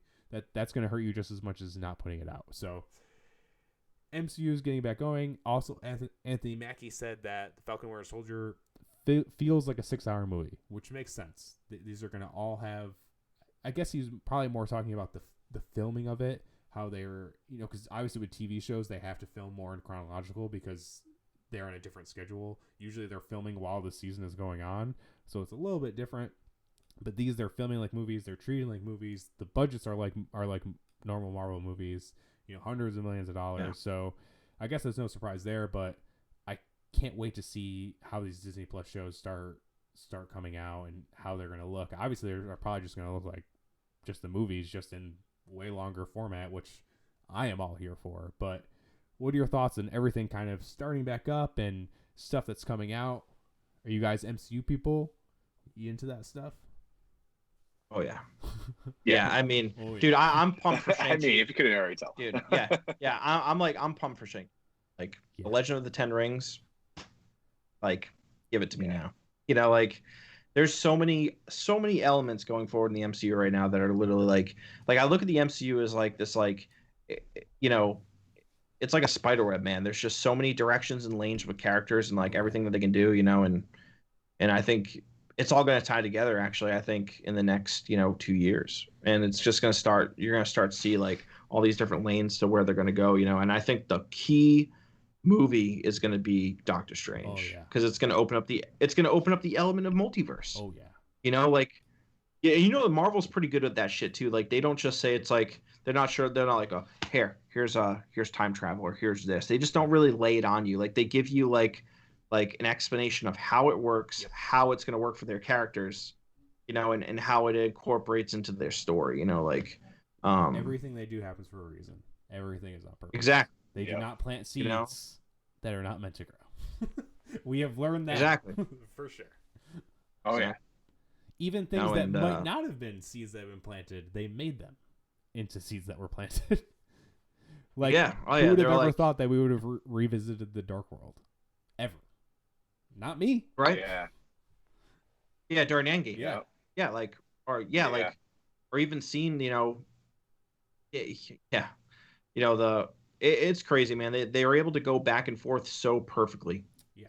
You know, so perfectly, and I'm so happy that they used the comics as reference. That's just so big. You know, like that's one. They're not like one of those. That's one thing, you know, that's a little different with stuff like The Boys and Umbrella Academy is that they are more really direct adaptations of the comics, and while as DC and Marvel, they more take ideas from it and then make it a completely different thing. Yeah. Because like Endgame and Infinity War are nothing like the comics. They definitely took elements from the comics, but they're not a straight storyline adapted to a movie at all. Same like and same like Civil War. You know, it's the same thing. You know, what I mean, the title, but that is so. I know a lot of it's people. nothing. Got It ain't pissed. Civil. It's the same with Ragnarok. People got pissed. They're like, it's not the same story, and it's like, whatever. Like Civil War is still dark, and it's so important to what happened in the future. So get over it. And Ragnarok was game changing for the MCU and Thor. So people are going to complain. I've seen so many comic people being like, MCU is garbage. It's nothing like the comics. And it's like, well, dude, comics are convoluted and half the time very confusing. And most of the time the endings are just, everything just goes back to normal. So why do you want that? But that's a whole different conversation. Yeah, exactly. And to be honest too, like, I mean, they could do Civil War too. I mean, we own Fantastic Four now. So it's like, they could do a you know, like huge that could happen. I mean, obviously that would need to take You a know, while like, because there's no Avengers really right now. So it'd be kind of weird to do a Civil War right now, but it definitely could happen for sure. Yeah, and the only thing I was hyped on Civil War was like, I mean, when I read the comics like that, the comic scene of like Tony Stark, you know, introducing like Peter Parker and being like, oh, you know, Peter Parker be like, hey, I'm Spider-Man. Yep. You know, like I really did want to see that on screen. You know, of like Peter Parker like taking off his mask in TV and being like, I am Spider-Man. It would have been a little weird. I mean, obviously they kind of got to it, but it would have been pretty weird to be like, hey, here's Spider-Man. Oh, also he's Peter Parker. Yeah, exactly. But like, I did like what they did with, you know, Homecoming at the end. Spoiler alert here if you've never seen Homecoming. But like, you know, where they're just like on the billboard and like Jameson's just like, and Spider-Man is just Peter Parker. You know, I was like, dude. I took the biggest breath of air at the end of that. I was like, oh my God. So I'm like, Far From Home can't wait to see by far had the craziest end credit scenes ever. Because they were both like, oh yeah, what the fuck? Because first, obviously, you see, because it was weird. I was watching the movie and I was like, Nick Fury and Maria Hill are weird in this movie. Like, Maria Hill was like really mean, and she's usually not mean. Yeah. And Nick Fury was just kind of weird. You know, he was kind of like unsure of himself, and I'm like, that's not. I was like, I didn't really think about it that much, obviously, because I never would have thought they were Skrulls. But I was like, they acted kind of weird this movie. I mean, I guess, you know, Endgame happened and they came back. That makes sense. You know, they played off that to you thinking like, oh, of course they're acting weird. Like the Avengers are gone, everything's fucked up. Like they were gone for 5 years, whatever. And then when they were like, oh, they're Skrulls, I was like, what? And then boom, J. Jonah Jameson's back. J.K. Simmons is back as him. I was like, what? And then they're like, Peter Parker, and I was like, how did they? What? How did they do this? Multiverse, baby. It's all, dude. It's all gonna come in, you know, dude. It's all gonna come in, man. And then the posters on oh god, what the movie I'm thinking about it right now. Morbius, yeah. The posters of fucking of Sam Raimi Spider-Man. Like that's Sam Raimi Spider-Man, right? It's definitely. I'm not losing my mind in that. Weird like because it looks like Sam Raimi's suit, but it's a pose from the video game that just came out last year on PS4. Yeah. So like Marvel's playing with us. It's like, you know, like oh they are like you know, and I mean that suit. I just remember seeing the suit and I was like finally I've been waiting like 20 years for this to happen. Oh yeah. You know, I was like everything's gonna come together, and like you said, I mean, let's just hope that we're at Secret Wars in the next 10 years. I mean, the Russos said they'd come back for Secret Wars, and where do I send my money? That's all I gotta say. Exactly. Yeah, they got a lot. I mean, between now and then, they got a lot of introducing to do. Oh yeah, I mean, there's a lot of characters. No spoilers on Secret Wars. You can read it if you want to, but it is my favorite comic event ever. As far as like Marvel or DC, it's my favorite comic event for sure. Like big team up thing. There are some panels in that. If they just stole those panels, would be the most insane thing to see in like a theater. Like people would lose their fucking mind. But surface level, it's very highly based on Doctor Doom and the Fantastic Four. So obviously those people need to be introduced. They would need close to 10 years with those characters for Secret Wars to make sense. But with everything they're kind of laying the groundwork, it would make perfect sense if that's the next end game. You know, the next that's the move, yeah. The next huge event. Like that would make perfect sense for it to be that. But we'll see. Because obviously they won't do the same thing. They might take I think that one would be more of they'll take the structure and then fill in the blanks to make it make sense. But I mean, Doctor Strange plays a huge role in that comic series, too. So yep, massive one. Yep. So we'll see. All I gotta say, Doctor Doom is badass. That's all I gotta say. Yep. I mean, I'd be curious to see what they do with the Fantastic Four going forward. Yeah. I mean, I know a recast is gonna happen. All I gotta say, if it's not John Krasinski and Emily Blunt, I'm gonna be mad. That's it. Yeah. No, dude, that would be sick. It's the fan cast. I will not accept anything different. It needs to happen. Dude, even in the comic books right now, Mr. Fantastic looks like John Krasinski. Like straight up. Yeah. And they've done that pretty. They did that with Sam Jackson for Nick Fury. I see that when comicbook.com came out with like the pictures, the side-by-sides. Oh, yeah. When those issues start coming out, I was like, holy shit, man. Like, there's been reports that he had Zoom meetings with Marvel. Obviously, Emily Blunt is very closely tied with Disney. She did Mary Poppins. She's doing that Jungle Cruise movie. She got offered, I believe, Scarlet Witch or Black Widow, one of the two. She got offered years ago, and it didn't work out. So, what better than those two? Also, Zac Efron needs to be either Johnny Storm or Adam Warlock. I kind of want him more as Adam Warlock, but I'll take Johnny Storm, to be honest. I could take him as Adam Warlock. That'd be cool. Tie him into a fucking Guardians movie. Dude, Guardians. See that. I don't know if Guardians you've ever heard of Boss Logic. He does a bunch of like fan cast artwork, but he's incredible at it. He got so famous. He does posters for Marvel now and stuff. He did like some Endgame alternative artwork. He did like the Blu-ray artwork for Spider-Man Far From Home. Dude, that's sick. Really good. But he does a bunch of like fan casts and makes them the character. And he did one of Zac Efron of Adam Warlock, and I want that so bad, That's I also want Keanu Reeves as Silver Surfer. That'd be sick. That would be. I'd be down with that. Keanu Reeves bad as anything. He would also be a very sick Ghost Rider. He would be good. Silver Surfer. I like Silver. When you said that felt right. I'm trying to think. Like, I mean, I personally, he'd probably be all CGI, and he would just do the voice. But that'd be awesome. I would love that. Yeah, but to say, man, I liked Nicolas Cage's Ghost Rider. No one hate me on this podcast for that, but I like that movie. Yeah, dude. I hate those movies. I think they're terrible. Yeah, I mean, I just liked him as the character for some reason. I don't know what it was, man, about him. Maybe it's just because like I was kind of young when I saw it, and I just like was like, "Yo, this is so cool." I was like, I like a lot of shitty stuff, so I will not hate anyone on what they like. To be honest. Yeah, it's like it's just it's either him like or even like the TV version of Ghost Rider was cool, like from Shield. Dude, he was supposed to get a Hulu series, and then they canceled it when they bought Fox, and I was so bummed because he was fucking awesome.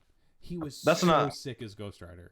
That's another show I could talk for like 9 hours on because I love Shield. I have not watched the season at all. I need to, but I'm stuck with that movie. I've stuck with that show from day one. I have not watched any of the season. Same. I need to.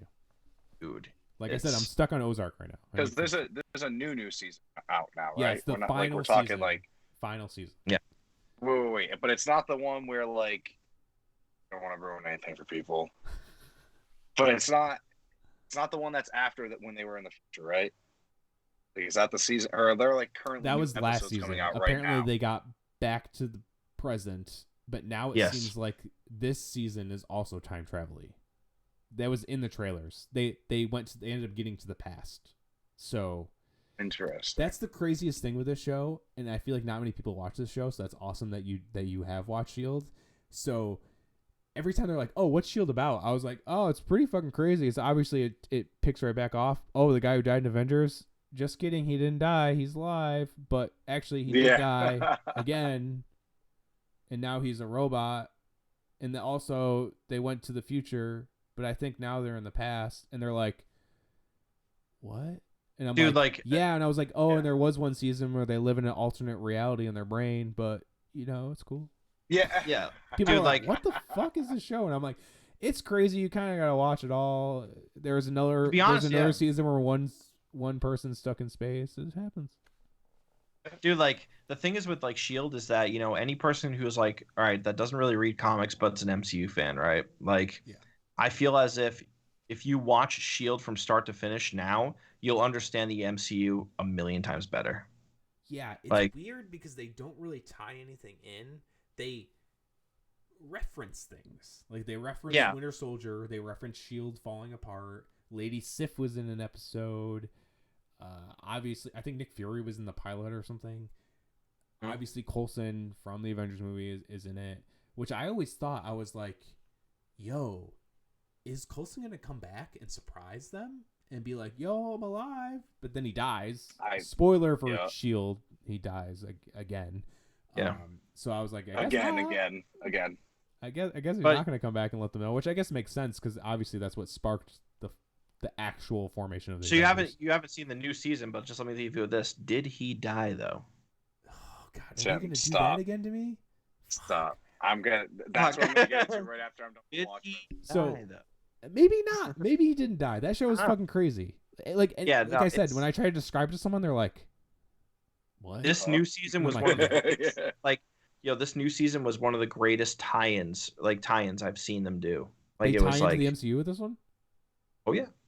Wow. You need to go get on the show like tonight. Yeah, we're gonna get on that. Because that was the thing. Like after a while, when it was the season where I think it was the one before last season, they thought it was over, and when it ended, I could have swore they were gonna have people dust away, and that's how it was gonna end. I could have swore they were gonna connect it to Infinity War, but they didn't do it, and I was like, okay, cool. All right. So you remember in Endgame when the snap? I'm not giving away anything about Shield, but remember Endgame when the snap. So the beginning of Endgame, Black Widow sitting at her office in the Avengers area, and she's talking to everyone, from different countries and different planets or whatever. And she's like, is anything going on in Wakanda? Remember the whole thing saying, oh, there's been earthquakes outside the ocean. Yeah.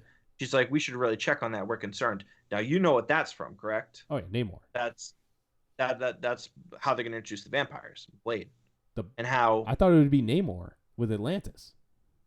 So what I heard is that's how they're going to introduce that, how humans mutated during the 5-year process, and how like the vampire blood is going to be like important. And then they reference that. All right, they reference that in the new Shield season right at the beginning, like right off the rip. I'm gonna stop right there. But they reference that. They reference that. So it's a beautiful lead-in. Like it's a beautiful like, man, like how they're gonna tie everything into Blade, into the new Doctor Strange. Like Shield is the glue, man. Wow. Shield is the fucking. That's been the problem for like the last couple seasons. Awesome. They've been awesome, but it was kind of obvious that had nothing to do with the MCU.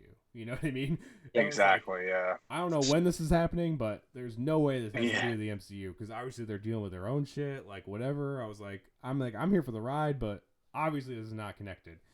And then it's weird because then I watched Runaways on Hulu, and they reference MCU shit more than anyone. Like one of the characters says Wakanda. One of the girls has a staff, and she uses dark magic, and she gets the same eyes as Caecilius. They go to the dark dimension in the fucking show. Oh wow! And I was like, whoa! Like I did not think they would go this far into like obviously we don't see anything of them showing up in the MCU, but they directly reference the MCU, and that's weird because it was kind of like a totally separate thing. Brian K. Vaughan, who wrote a run of Runaways, he also wrote Saga, Paper Girls. He was a producer and writer or one or the other on Lost. Like, dude is very big into TV now, and it was a Hulu thing. So obviously, like that's when Hulu was owned by Fox. So it was when Fox was still doing these like weird, they did the X-Men show, The Gifted, they did the Legion show and shit like that. Obviously, it was just like all their own worlds. Nothing was connected. And then they had this show, and they're like straight up referencing MCU stuff. And I was like, cool. Yeah, man. I mean, Marvel's they're getting their feet wet with that shit. Yeah, I think.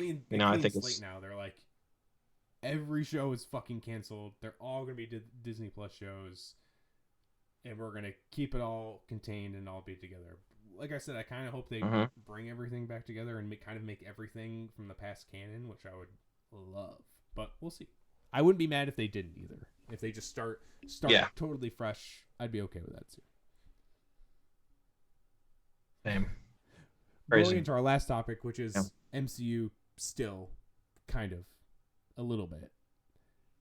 Gina Prince Bythewood, she is coming out with a movie called The Old Guard. It's coming out on Netflix this Friday. It stars Charlize Theron.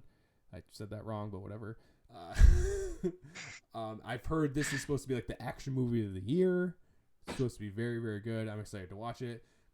But she was supposed to do a Silver and Black movie, which is obviously based on Silver Sable and Black Cat. And that kind of got pushed out of the way. And she made comments clarifying why it got pushed out of the way. And it said that Sony is still trying to figure out this whole Spidey world. How is it going to connect with Spider-Man? Because obviously Venom came out. Spider-Man wasn't referenced at all. And that's why it's such a big deal that you mentioned that Spider-Man was shown in the Morbius trailer. And also Vulture was shown in the trailer, who is an MCU character. I know Sony owns everything Spider-Man. Every character that's under the Spider-Man banner, Sony still owns. But he was still an MCU character at the same time, just like how Tom Holland's an MCU character. And obviously there was that huge thing where Sony pulled Tom Holland away from the MCU. Everyone obviously was mad about it. And they brought him back, signed a new deal. I have this crazy tinfoil hat theory that I've talked about multiple times, that I think this deal is going to stay consistent and that they're going to keep going because it's only going to be beneficial for both of them. Because now Disney is putting money into it as well as Sony, when before Disney just made a part of the profit, and they obviously own merchandising rights. But I think now they've split those with Sony as well to kind of like, hey, we'll work on this together. We'll both profit off both. Let's keep Spider-Man in the MCU. Let's do the thing. And I heard a rumor, and I'm pretty sure it's just a rumor, but that Kevin Feige was involved in Venom 2 and Morbius. Which seeing the Vulture, I saw that stuff too. Seeing the Vulture thing makes sense, but he's not really listed anywhere, so I don't know if he's like a silent consultant or whatever. But it would only make sense for them to keep continuing stuff. And Flash Thompson, they made him a social media account for his character on just like Instagram or whatever, and he was posting about he posted like a news article thing. And it was like, oh, vampire, like the world was better before vampires and aliens and all this shit. Like obviously referencing Morbius or whatever vampires. Could be Blade, could be, whatever. Like Morbius could easily lead into the beginnings of Blade and everything. So it's crazy. Like all of this shit, it's like it would only make sense for them to keep it in the MCU. But and then saying future like things like that, like, oh, they don't know what to do with this universe with Spider-Man yet. It only makes sense that they're like, oh, maybe they're laying the groundwork, making sure everything kind of goes together and it all fits into one picture before.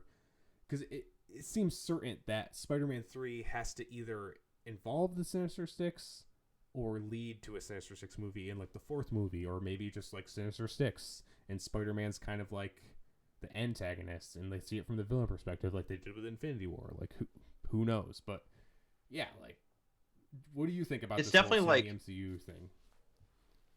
Like, my first opinion, and I think the hardest opinion I have, is if Sony doesn't stick with working together with Marvel, they'll never be successful at doing Spider-Man movies. I don't think. Agree. Completely. It's like it's super hard, man. I mean, the Amazing Spider-Man 1 and 2, it's weird. I'm so 50-50 about those films. I think like cinematography wise, I think they were really cool looking. I don't think, the development of Spider-Man in those movies was too great. No. No, not at all. I think the first three Spider-Man movies, like, Sam Raimi's, were excellent. I personally really liked them because they were very comic booky, you know. Yeah.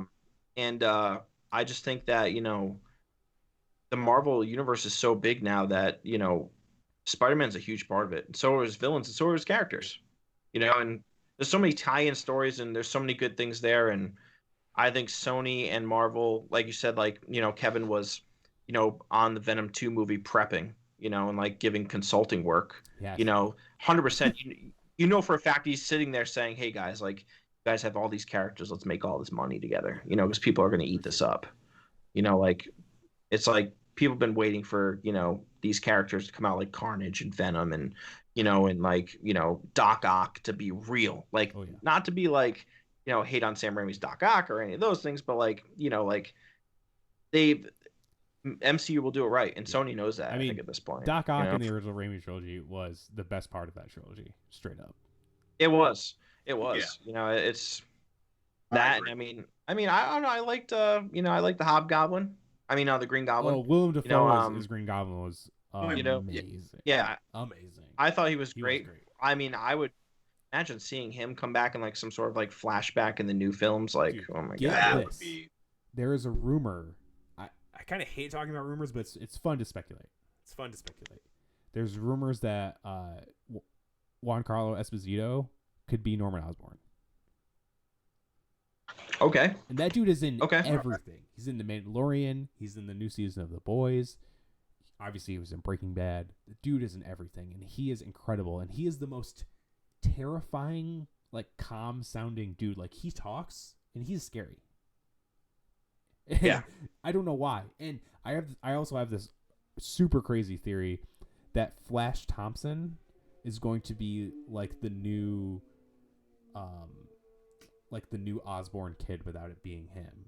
Like, I think he was adopted by the Osborns because obviously they played it into Far From Home is that his parents were super rich. Well, they made it clear that his parents were super rich in Homecoming too, but that his parents are never there. Obviously, they probably run some huge corporation or something. And what if he could be the next Hobgoblin years down the road or whatever? Maybe. Who knows? I could be totally wrong. This is me putting a tinfoil hat on.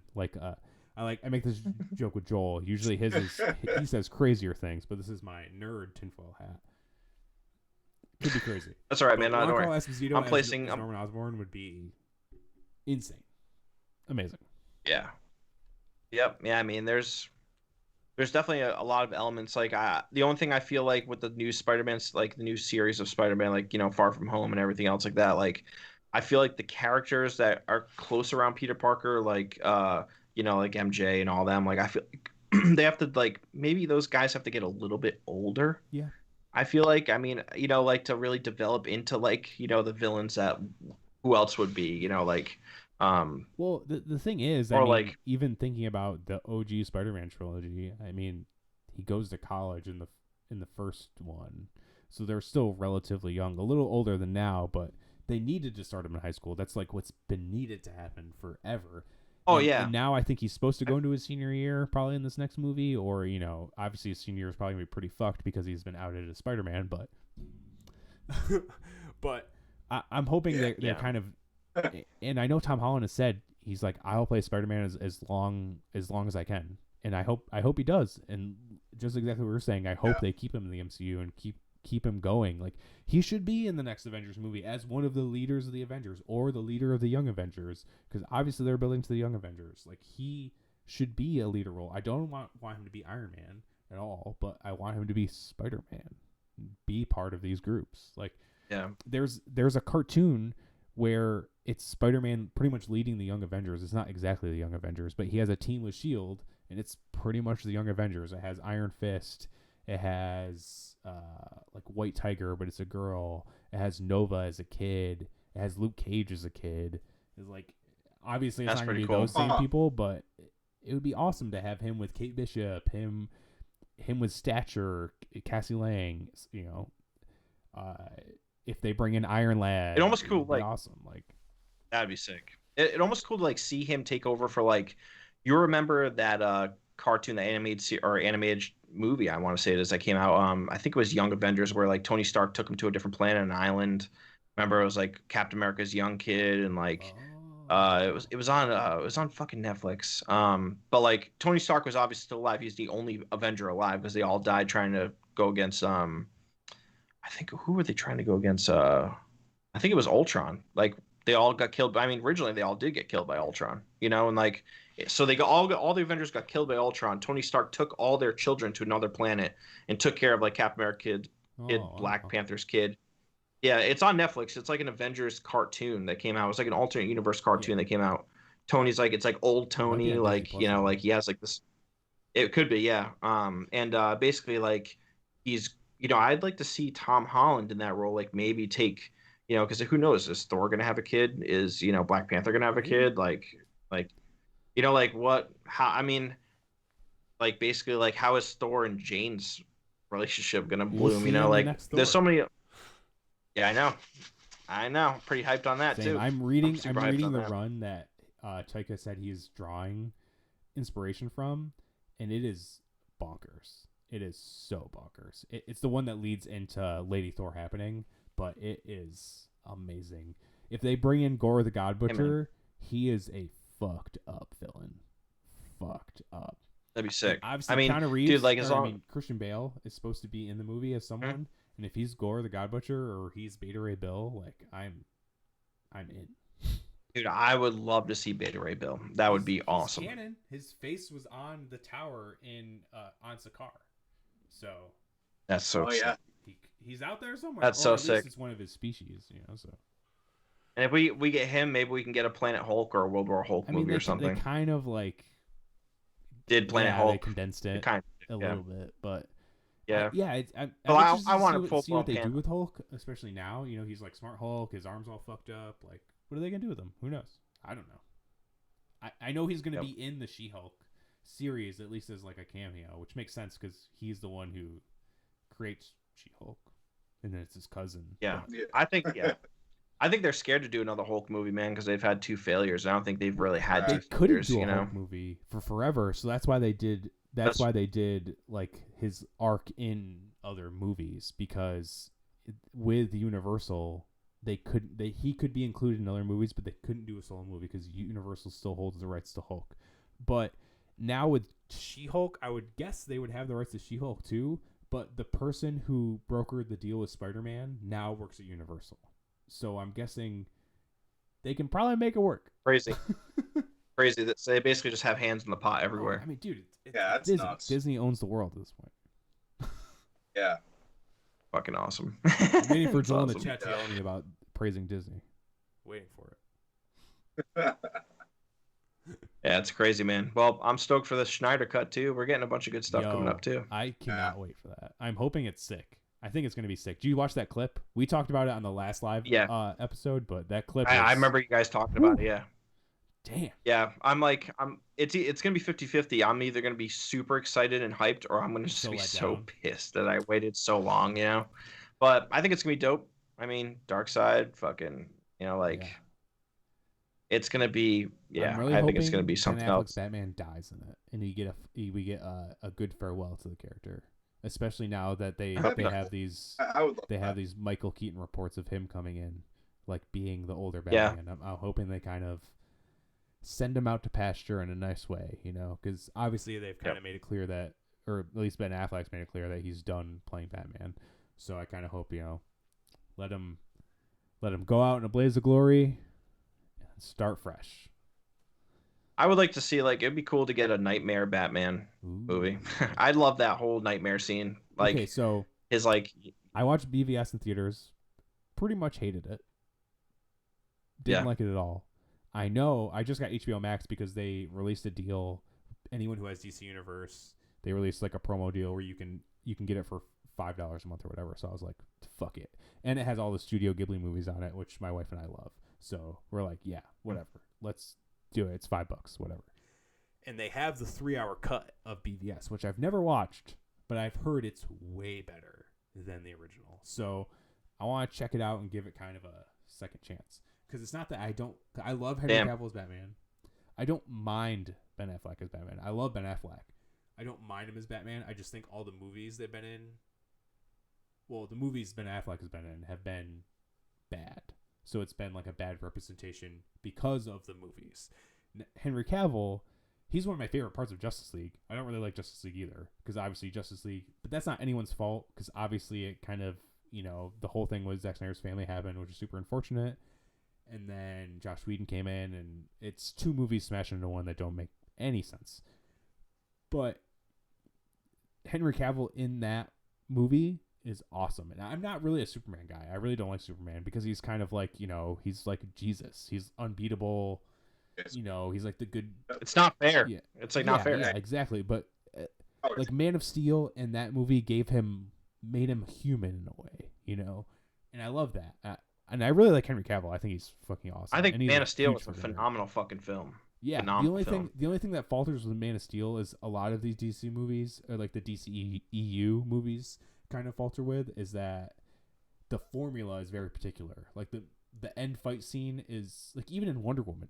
Wonder Woman's probably the best DCEU movie by far, but the ending sucks. But the rest of it is so fucking good that it doesn't fucking matter that it sucks. It's the same thing with Man of Steel. Like the whole beginning sequence and everything of him trying to, figure out how to be human when he's like, you can't be human, you're fucking Superman, is awesome. But then the end fight scene is just like typical superhero fight scene. But yeah, Aquaman, same thing. But it was all underwater and had all these crazy creatures, so it made it awesome because no one's ever seen anything like that. You're like, yeah, fucking dude's riding on a shark and there's a fucking octopus playing drums. Like, this is sick. It was the same thing with Shazam. Like, it was something totally different that they made. I like Shazam. Shazam was awesome. That was a good movie, dude. I love that. Yeah. Too. The only problem is DC, I think. Yeah, they got to fix one thing. They got to fix the follow up. I feel like they never build up their movies to a follow up. Yeah, like Man of Steel, that was the biggest problem for me. It's like, people were like, we need Man of Steel too. I'm like, what is it going to be? Well, I mean, what, where are we? Where are we right now? Well, I guess it would. It all kind of hinges on the Snyder Cut, because I don't know how it's supposed to be. Like, if it's supposed to kind of cancel Justice League entirely. So wait a minute. So you said on HBO Max right now there's a BVS 3-hour edition. Yeah, it's like the director's cut. I'm gonna watch that tonight. Yeah, I've heard it's immensely better because a bunch of scenes are longer. Everything's kind of more fleshed out more. It probably still has that very horrible Martha scene at the end, but I've heard it's a lot better. Yes. Yes. I've heard it's yeah, I mean, I just haven't had 3 hours, because I'm sure Sam does not want to watch a 3-hour version of that movie. We saw it in theaters, and she was like, "This is terrible." But when I get some time, I'll watch that and see how I feel about it after that. Yeah, I'm gonna have to check that out. But I love Zack Snyder. Man of Steel, I loved. Watchmen, I loved. He's great. Watchmen was incredible, man. I think that that was a peak in dark comics for me, period, as a movie. Like, that movie was so dark. And everyone cries that they used Dr. Manhattan rather than an octopus, but in that time, Dr. Manhattan being the weapon makes way more sense than an octopus. Like, think of when that movie came out. Like, an octopus falling on New York did not make sense then. People have been like, what the fuck? Why is there a fucking octopus? I would have loved to see this gigantic octopus fall in New York. You see it in the show, so the new Watchmen. I don't think they'll touch it, especially after the HBO series. I don't think they'll ever touch Watchmen unless someone comes back and makes a season 2. But because Damon Lindelof said, he's like, I'm done with it. If someone else wants to do a season 2 and the story's right, go ahead. But I intended it on being one season, and that's it. Yeah, and the movie 2 falls in an era for me. Like, that movie came out at the same time Sin City came out, and Sin City, so it felt in that same vibe, it has that era cinematic vibe to it. So I don't even think they could do a Watchmen 2 movie and actually be good. Because basically the show is Watchmen 2. It's a sequel to the comic more than the movie, but it's like, why are you going to try and make a movie when they did a series that's incredible, almost untouchable? Exactly. I'm sure no one wants to touch Watchmen. Even in comics world, there's just Watchmen, and then the connecting the before the Minutemen stuff and that, and then there's Doomsday Clock, and then there's the movie, which is pretty much a direct adaptation of the comic, other than that one change. Pretty much there's literal panels on that movie from the comic, and then there's the show. There's so little of it, and it's all really good that it's so hard to want to touch it. It's way different than Batman or Superman or whatever. There's 20,000 iterations of it. You know, even in comic or film or animated show or whatever, there's a million of them, and it's so easy, and it's so hard to touch Watchmen and be like, I got to make this perfect because everything else is perfect. So that's a lot of pressure to put on yourself, you know? Yeah. Yeah, it's weird. Yeah, I mean, yeah, Watchmen's such a weird thing. It's so funny about like people. I remember another thing people were freaking out about is like they're like, you know, why does Manhattan have a penis? He got torn apart. I was like, because he's a man. Yeah, Dude, I just remember people be like, to whatever he wants to be. yeah, like if he wants to grow a penis, he doesn't have to look like a Ken doll. People do. I remember people like freaking out about that. They're like, it's weird. He has a penis in the movie. I was like, he got shredded apart. I'm like, dude, he's still a guy. I was like, he's a guy. He can make himself to do whatever he wants. Yeah, I was like, he could not have a penis. He doesn't want. I just remember people freaking out about that, and I was just like, well, we have a movie. It's a great film, and people are freaking out about penises and octopuses. I was like, I was like, what a crazy time we live in. Straight up, dude. Oh, man. Fucking awesome. Awesome, guys. I think that's it. Thank you so much for joining me on this. This will be available on audio platforms tomorrow, so if you missed it here, you can listen to it on audio. Or you can rewatch it on here, I guess, if you want. Thanks for having me. Is there anything you guys want to plug before we get out of here? Schneider Cut. I'm ready for it. I mean, I meant personally, like as a band. Personally as a band. Yeah, I mean, thanks for everyone who's checked us out, man. You know, like got that new video just came out. If you haven't checked us out, we just released a new music video. Well, today is what, the 9th. We released on the 1st, a week ago today, for Until I've Departed, so check that out. We have a record, Revenge, Forgiveness, Recovery. It's floating around out there on the interweb, so find it and listen to it and love it. If you watch our videos too, you realize we're like kind of nerds when it comes to putting stories together. Oh, yeah, so it's like cinematic feeling for sure. Yes. Yeah, we're all about that shit. I respect that a lot. Nice. Awesome, guys. All right, man. Thank you so much. Thanks. Awesome. Thanks for having us. Yeah, no problem.